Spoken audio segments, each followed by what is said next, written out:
अभिनेता कमल हसन का घर किन हालातों में छोड़ा था अभिनेत्री सारिका ने, जानते हैं फिल्मी शंकर चैनल पर इस खबर की पूरी कहानी।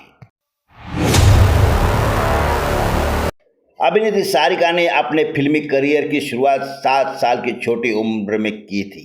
उनकी पहली फिल्म साल 1967 में निर्माता B.R. चोपड़ा की हमराज थी। अभिनेत्री सारिका की निजी जिंदगी काफ़ी उतार उससे भरी रही, लेकिन शायद आपको पता नहीं होगा कि कमल हसन से तलाक के बाद उनके हालात क्या हो गए थे। उन्होंने किन हालातों में कमल हसन का घर छोड़ा था। साउथ और बॉलीवुड की दुनिया के मशहूर एक्टर कमल हसन और सारिका का रिश्ता टूटने की बात करें तो कमल हसन ने एक बार कहा था कि उन्होंने और सारिका ने कई बार अपना रिश्ता तोड़ने की कोशिश की थी। उन्होंने ये भी स्वीकार किया कि उनकी शादी पिछले कुछ समय से चल नहीं रही थी और वो खुश नहीं थे।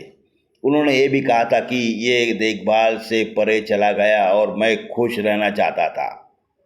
और अगर सारिका की बात करें तो सारिका को हमेशा दूसरी औरत का ताना दिया जाता था। वैसे तो सारिका ने 2 बेटियों को जन्म दिया था, लेकिन इन दोनों का रिश्ता टूटने के बाद सारिका के हालात बद से बदतर हो गए थे। सारिका ने एक बार सिमी ग्रेवाल के शो में कमल हसन से तलाक के बाद अपने हालात बयान करते हुए बताया था कि जब साल 2002 में सारिका ने कमल हसन से तंग आकर परेशान होकर उसका घर छोड़ा था तो उसके बाद सिर्फ 60 रुपये और एक पुरानी कार थी जिसमें वो उन दिनों सोया करती थी। फिर उनकी परिस्थितियों को देखकर उनके खुश दोस्तों ने उनकी मदद की। सारिका सिमी ग्रेवाल के एक पुराने इंटरव्यू में बताती है कि मैंने कुछ ऐसा किया जो ईमानदारी से मेरे लिए अच्छा था। सारिका ने आगे बताया था कि उसे पता नहीं था कि उसे अगला भोजन कहाँ पर मिलेगा और वो नहाने के लिए अपने दोस्त के घर चली गई। मैं बस अपने दोस्तों के साथ रही, उनके घर गई, उन घर पर उनका स्नान किया और रात में अपनी कार में जाकर सो गई।